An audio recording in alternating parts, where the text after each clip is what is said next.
بسم اللہ الرحمن الرحیم۔ السلام علیکم دوستو۔ ہمارے سیاستدانوں اور خاص طور پر موجودہ پی ٹی آئی کی حکومت کے وزراء کو بڑی بڑی چھوڑنے کا کچھ زیادہ ہی شوق ہے۔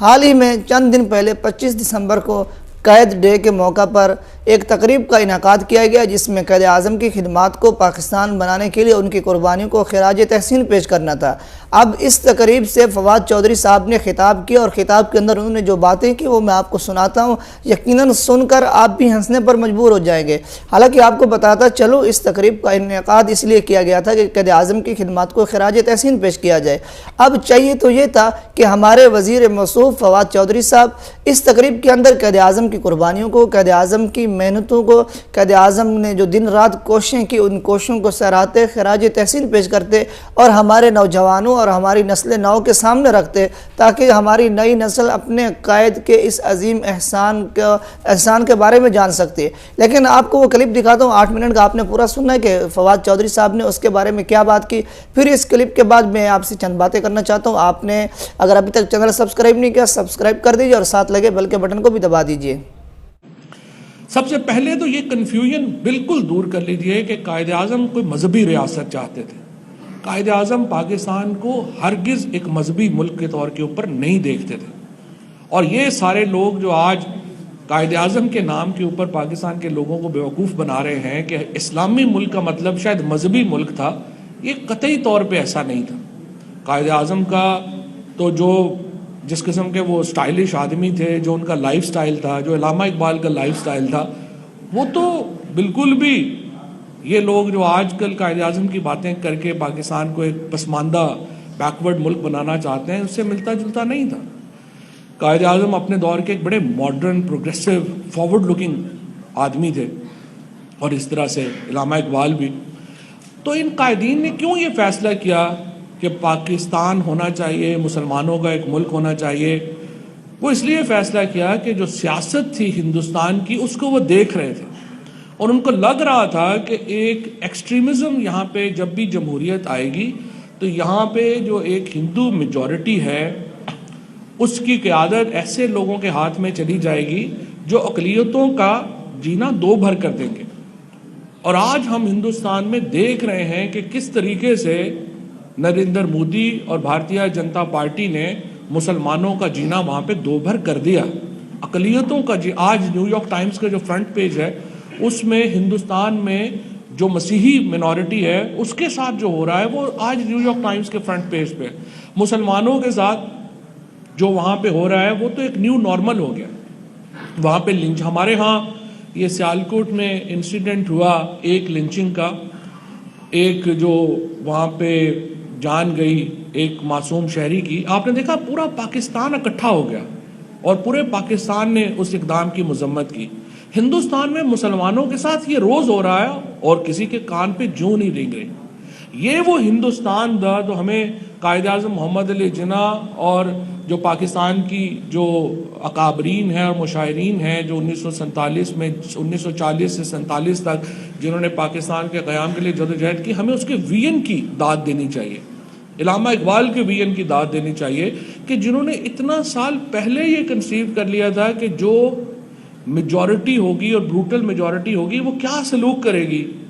تو انہوں نے ایک سیاسی ایک نیشن سٹیٹ کریٹ کی جس کو ہم پاکستان کہتے ہیں۔ اور ان کا نیشن سٹیٹ کریٹ کرنے کا کیا مطلب تھا؟ نیشن سٹیٹ کریٹ کرنے کا مطلب یہ تھا کہ ہم مسلمانوں کو ایک ایسی جگہ کے اوپر جو ہے وہ بس سکیں جہاں پہ ان کی اکثریت ہو، جہاں پہ ان کے رائٹس پریزرو ہوں اور وہ ایک میجورٹی کے ہاتھوں یرغمال نہ ہو جائے۔ پاکستان کے قیام کا مقصد اقلیتوں کے حقوق کو پریزرو کرنا تھا، تحفظ دینا تھا، لیکن بدقسمتی سے، اور اب آج کل تو مزید یہ ہو رہا ہے، آپ دیکھیے دو ایکسٹریمسٹ رجیمز پاکستان کے رائٹ اور لیفٹ کے اوپر ابھری ہیں۔ ایک طرف افغانستان ہے جہاں پہ طالبان جو ہے وہ وہاں پہ آ گئے ہیں۔ ہم افغانستان کے عوام کی پوری مدد کرنا چاہتے ہیں، لیکن جس طرح سے اب کہیں کہ جو عورتیں وہاں پہ اکیلے سفر نہیں کر سکتی، اسکول نہیں جا سکتی، کالج نہیں جا سکتی، اس قسم کی جو ایک ریٹروگریسو تھنکنگ ہے پاکستان کے لیے تو وہ خطرہ ہے۔ اسی طریقے سے ادھر ایک ہندو ایکسٹریمزم جو ہے وہ کھڑا ہو رہا ہے۔ سو پاکستان کی ریاست کا جو سب سے بڑی لڑائی ہے وہ یہ دو ایکسٹریمسٹ جو تھنکنگ ہے، جو ایک متشدد اور ایک انتہا پسندانہ جو تھنکنگ ہے، ان دونوں سے جو لڑائی ہے یہ پاکستان کی سب سے اہم لڑائی ہے جو کہ ہمیں لڑنی ہوگی۔ ہمیں ناکامیاں بھی ہوئی ہیں، ہمیں کامیابیاں بھی ہوئی ہیں، لیکن ابھی تک پاکستان ہی اس خطے میں وہ روشن امید ہے جو کہ ان انتہاؤں کے درمیان رہ کر ان انتہاؤں سے باہر آ سکتا ہے۔ جب قائد اعظم محمد علی جناح نے 10 اگست کو دو ان کے امپورٹنٹ سٹیپس تھے۔ ایک تو 10 اگست کو انہوں نے کہا کہ جو اوتھ ہے اس سے جو ریلیجن کے ہمارے پیرافریزز ہیں وہ نکال لیے جائیں تاکہ جو غیر مسلم ہیں یا جو لوگ بلیو نہیں کرتے وہ بھی اس کے اوپر جو ہے وہ اوتھ کر سکیں، اوتھ لینا چاہیں تو وہ لے سکیں۔ اور پھر 11 اگست 1947 کو انہوں نے واضح کر دیا کہ پاکستان کے اندر اقلیتوں کا جو رائٹس ہوں گے وہ کیا ہوں گے۔ انہوں نے کہا کہ آپ آج سے آزاد ہیں اپنے مندر میں جانے کے لیے، اپنے گرجاؤں میں جانے کے لیے، ریاست کا کوئی بزنس نہیں ہوگا کہ وہ لوگوں کے مذہبی اقدار میں، مذہبی امور میں دخل دے۔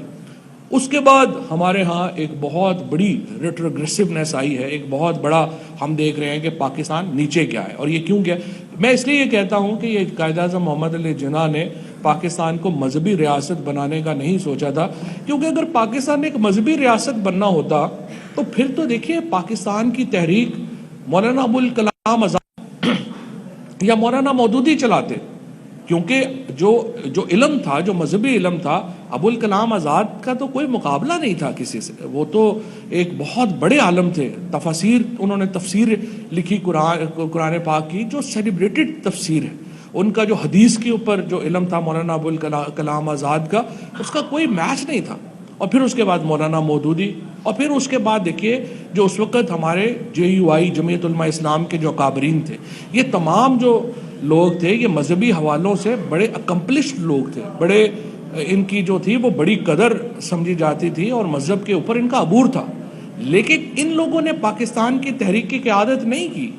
کیونکہ یہ کیا کہہ رہے تھے؟ یہ تو کہہ رہے تھے کہ ریاست جو ہے وہ اسلام میں اس کی گنجائش نہیں ہے اور سرحد نہیں ہو سکتی ریاست کی۔ لیکن جو قائد اعظم اور علامہ اقبال تھے انہوں نے ایک پولیٹیکل تھیوری کی بات کی، اور وہ ایک پولیٹیکل موومنٹ کی لیڈرشپ جو ہے انہوں نے وہ لی اور اسلام کو پولیٹیکل انٹرپریٹ کیا، ریلیجسلی انٹرپریٹ نہیں کیا، پولیٹیکل انٹرپریٹ کیا کہ ایک ایسا ملک ہونا چاہیے جہاں پہ جو اسلام کو ماننے والے ہیں، مسلمان ہیں اور اقلیتیں ہیں، وہ ایک ایسی جگہ پہ رہ سکیں جہاں پہ انہیں بروٹل جو اکثریت ہے وہ انہیں اپنا نشانہ نہ بنا سکے۔ یہ لڑائی بہت اہم ہے اور ہمیں بہت ہی اہم ہے پاکستان کی سروائیول کے لیے کہ ہم یہ لڑائی جیتیں، اور اس لڑائی کے باہر آنے کے بعد ہی پاکستان اور کوئی بھی ملک آگے جا سکتا ہے۔ آپ دیکھ رہے ہیں کہ کس طریقے سے ہندوستان اب نیچے جانا شروع ہوا ہے۔ نریندر مودی کی حکومت کے دوران ہندوستان کے تمام، چاہے وہ ان کا اکانومی ہو، چاہے ان کی فورن پالیسی ہو، تمام نیچے جانا شروع ہو گئی ہے، کیونکہ وہ وہاں پہ ایک مذہبی اکثریت کے نام کے اوپر ایک ایکسٹریمزم پھیلا رہے ہیں، جس کی وجہ سے آپ دیکھیے کشمیر میں جو لوگوں کے ساتھ جس قسم کا سلوک ہوا، جو مسلمانوں کے ساتھ، خود بامبے میں جو سلوک ہو رہا ہے، جو باقی جگہوں کے اوپر ہو رہا ہے۔ میں یہ کہنا چاہتا ہوں کہ قائد اعظم محمد علی جناح بالکل واضح تھے اپنے پیغام میں۔ اگر انہیں کوئی نہیں سمجھنا چاہ رہا تو وہ تو ہماری غلطی ہے، اور قائد اعظم کے اس پیغام کو واپس ریکلیم کرنا، قائد اعظم کے اس خواب کو ریکلیم کرنا ہی سب سے بڑی جنگ ہے اور سب سے اہم ہوگا انشاءاللہ پاکستان کے لیے۔ میں ایک دفعہ پھر آپ لوگوں کا شکریہ ادا کرتا ہوں جنہوں نے آج یہ ڈیمپ کی یہ جو محفل سجائی، اور ہمیں ایک ایسی جو ہے وہ تحریک شروع کرنی ہے کہ جس میں قائد اعظم محمد علی جناح کا جو پیغام ہے، جو پاکستان کے بارے میں ان کی انڈرسٹینڈنگ ہے، جو پاکستان کے بارے میں ان کی سمجھ ہے، وہ عام آدمی تک زیادہ آسانی سے پہنچائی جا سکے۔ بہت شکریہ۔ فاقی وزیر اطلاعات و نشریات فواد چودھری تقریر۔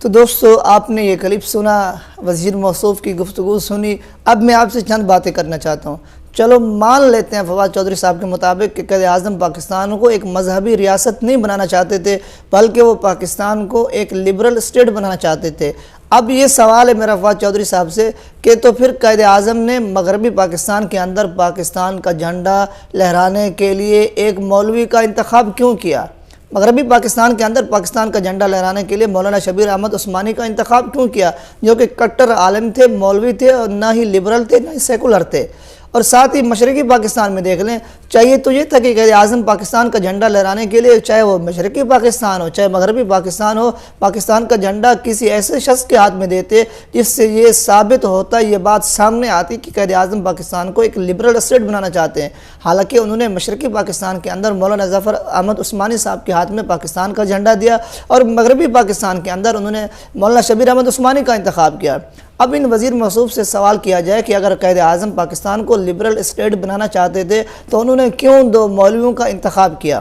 اچھا، اس کے بعد دیکھیں گے اگر قائد اعظم پاکستان کو مذہبی ریاست نہیں بلکہ ایک لبرل اسٹیٹ بنانا چاہتے تھے تو انہوں نے پاکستان بنانے میں جو مولانا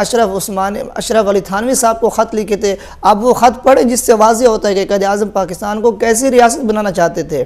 اچھا، اس کے بعد دیکھیں یہ دن قائد اعظم کی پیدائش کا تھا، چاہیے تو یہ تھا قائد اعظم کے کارنامے، ان کی قربانیوں کو خراج تحسین پیش کیا جاتا، لیکن اس موقع پر اس قسم کی گفتگو کرنا نوجوان نسل کے ذہنوں کو جو پہلے ہی بیچاری بیروزگاری سے، بد امنی سے، مہنگائی سے عوام پریشان ہے، چاہیے تو یہ تھا کہ ان کے سامنے قائد اعظم کی خدمات پیش کی جاتی، لیکن وزیر موصوف نے ایک نئی بحث چھیڑ دی۔ تو ان حضرات کو بڑی بڑی چھوڑنے کا کچھ زیادہ ہی شوق ہے، جیسے میں نے پہلے عرض کیا۔ تو دوستو،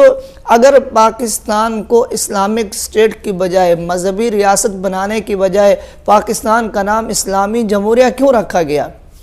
اس کے بعد ایک سوال اور ہے، کیا اسلام کے اندر سیاست منع ہے؟ اب فواد چودھری صاحب نے اپنے کلپ کے اندر حوالہ دیا کہ شدت پسندی، تو دوستو جس طرح شدت پسندی ہمارے اس لبرل حضرات کے ہاں شدت پسندی نہیں ہے، تو اسی طرح اسلام کے اندر بھی شدت پسندی کا کوئی تصور نہیں ہے۔ اب جس شخص نے اسلام کو سمجھا ہی نہ ہو، جس شخص نے اسلام کا مطالعہ ہی نہ کیا، اسلام کو پڑھا ہی نہ ہو، اب وہ شخص آ کر یہ الزام لگائے کہ مذہب کے اندر شدت پسندی ہے یا اسی طرح اسلامک اسٹیٹ کے اندر شدت پسندی کا تصور ذہن میں آتا ہے، تو یہ بالکل ان کی جہلانہ باتیں ہیں۔ فواد چودھری صاحب سے عرض کروں گا کہ کوئی بھی بات کرنے سے پہلے، سیاست پر، تاریخ پر کوئی بھی بات کرنے سے پہلے کم از کم آپ ایک دفعہ تاریخ پر، سیاست پر ایک نظر ڈال لیا کریں تاکہ آپ کے سامنے معلومات واضح ہو جائیں۔ تو دوستو، آپ نے کامنٹ میں اپنی رائے ضرور دینی ہے، اور اگر چینل سبسکرائب نہیں کیا سبسکرائب کر دیجئے۔ ملتے ہیں نیکسٹ ویڈیو میں، تب تک اجازت دیجیے، اللہ حافظ۔